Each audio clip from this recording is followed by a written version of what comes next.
Bonjour les amis, je vous parle depuis le salon du livre sur les quais à Morges. Vous voyez, grâce à ma caméra woman Yael, qui m'est tombée du ciel, c'est mon premier miracle du jour, avec son amie Charlotte, qui sont deux travailleuses sociales et aujourd'hui elles vont m'aider pour cette vidéo. Et bien grâce à elles, vous voyez en arrière-plan le bateau sur lequel demain je ferai la conférence sur le thème de embellir sa vie. Et ensuite je vous ferai une petite synthèse de ce qu'on aura pu partager avec les deux autres personnes et le journaliste. Et puis ensuite vous voyez le salon du livre, c'est une merveille, on est au bord de l'eau, voilà, presque les pieds dans l'eau. Et puis si Yael tu veux bien tourner, vous allez voir, découvrir Morges qui est une pure merveille, j'adore être ici. Et puis ensuite un peu plus loin il y a le port de Plaisance. Et ce matin, je voyais sortir les voiliers parce que j'ai déjà essayé de faire une vidéo, il y avait trop de soleil, je ne voyais pas ce que je filmais. Et là, vous voyez apparaître le château de Morges. Et puis, un peu plus loin, vous verrez l'entrée du port. Et puis, j'ai décidé que j'allais vous parler aujourd'hui de la suite de ce que j'ai abordé l'autre jour, qui sont quelque part des réflexions au sujet du thème de l'éducation des enfants, de les aider à avoir confiance en eux, à se connaître et à devenir les plus humains possibles, c'est-à-dire les plus en lien avec eux-mêmes.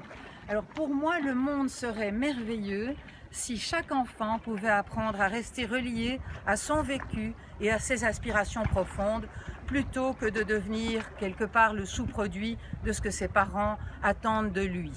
Voilà, alors j'ai donc réfléchi aujourd'hui, ce matin, en préparant cette vidéo, j'ai réfléchi à 3 écueils qui nous arrivent un peu à tous en tant que parents et en tant qu'éducateurs, qu'enseignants ou que personne qui s'occupe des enfants.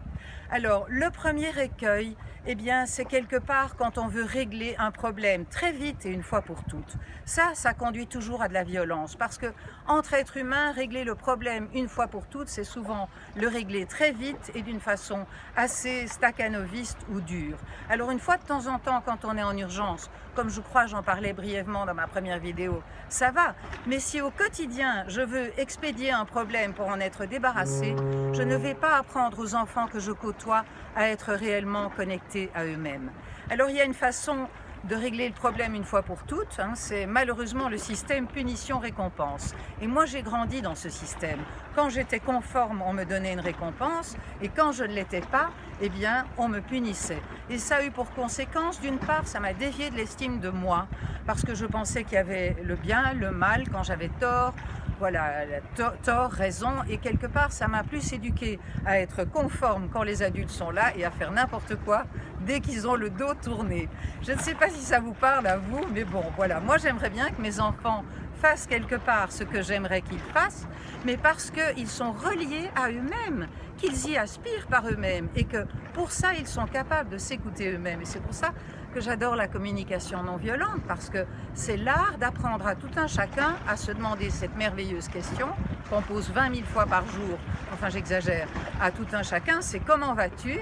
Et puis quelque part, on n'écoute souvent pas la réponse, mais comment vas-tu? C'est une question profonde. Si l'enfant peut écouter comment il se sent et ensuite à quoi il aspire, eh bien, je ne vais pas en faire un bon esclave, ça c'est clair. Je ne vais peut-être pas en faire un enfant très soumis, mais en tout cas, j'aurai un enfant qui sera à l'écoute de son humanité la plus profonde. Et ça, dans le monde actuel, ça me paraît très important. Donc ça, c'était le premier écueil. Le deuxième, c'était les punitions-récompenses. Le premier, quelque part, c'était vouloir expédier un problème rapidement, sans se préoccuper du long terme.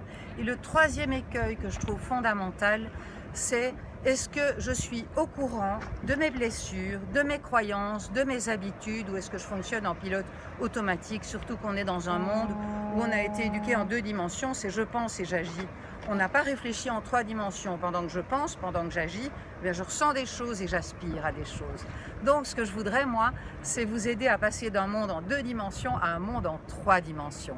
Et pour ça, eh bien, c'est important d'aller écouter ce qui se vit en moi, quels sont mes pilotes automatiques, mes modes de fonctionnement, parce que tout ce qui est inconscient, quelque part, risque de se projeter dans ma transmission, mon éducation de mes enfants ou des enfants que je côtoie. Alors, est-ce que j'ai été revisiter mes ombres et mes blessures? Par exemple, moi, je vous en ai déjà parlé dans une vidéo,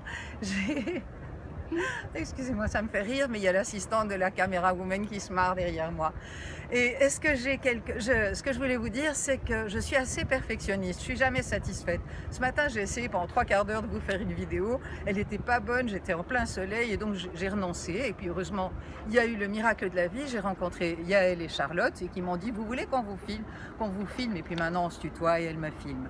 Mais bon, là, je m'égare. Ce que je voulais vous dire, c'est que quelque part, si je n'ai pas revisité mes blessures et mes modes de fonctionnement issus de mon enfance, je vais les projeter sur mon enfant. Et donc j'ai un côté moi perfectionniste et donc j'ai tendance à m'en demander toujours plus et à en demander toujours plus à l'entourage. Et je ne permets pas alors aux autres d'être vraiment eux-mêmes. Et quelque part je ne fais une projection sur eux d'un idéal qui n'est peut-être pas leur idéal pour leur propre vie. Et donc ce que je voudrais vous proposer comme exercice du jour, et en même temps je voudrais demander à ma caméra woman de faire un plan sur ce merveilleux bateau. Merci. Elle s'appelle la galère, mais j'espère que vous n'allez pas galérer avec mon exercice. Alors, mon exercice, c'est vous demander peut-être en toute simplicité quel serait un de vos modes de fonctionnement ou une de vos réactions impulsives. Est-ce que c'est la colère? Est-ce que c'est le repli? Ou bien j'en parle plus? Est-ce que c'est se mettre à râler et voir ce mode de fonctionnement, eh bien quelque part, le regarder sans vous juger, ça serait la première étape. Et puis ensuite, en fonction de la communication non violente, ce serait de vous demander, quand j'ai ce comportement que je râle ou que je me replie sur moi-même ou que j'attaque et j'agresse à l'extérieur, comment je me sens? Est-ce que peut-être je me sens triste parce que j'aimerais donner le meilleur de moi-même et que j'ai pas les clés? Et juste faire ça simplement pour prendre conscience d'une de vos difficultés, d'une de vos souffrances, d'une de vos ombres, sans vous juger, en prenant cette partie dans vos bras, pour quelque part l'accueillir, ce qui n'a rien à voir avec la prolonger et la laisser faire. Voilà, j'ai parlé très vite parce que je voulais vous dire beaucoup de choses. Et puis je me dis que Yael doit avoir des crampes dans les bras, presque. Puis Yael, je vais te laisser terminer les plans que tu veux. Et je vous embrasse et je vous dis jusqu'à la prochaine fois. Je vous parlerai dans la prochaine vidéo d'embellir sa vie, qui sera le thème de la conférence de demain. Ciao, ciao! J'ai oublié de vous dire quelque chose. C'est fini? Tu as arrêté? Ouf! Je voulais vous dire que hier, j'ai eu un autre miracle. J'étais dans l'avion, j'attendais pour aller au petit endroit. Et puis, il y a une dame qui passe avec les chocolats de la première classe. Moi, j'étais pas en première classe.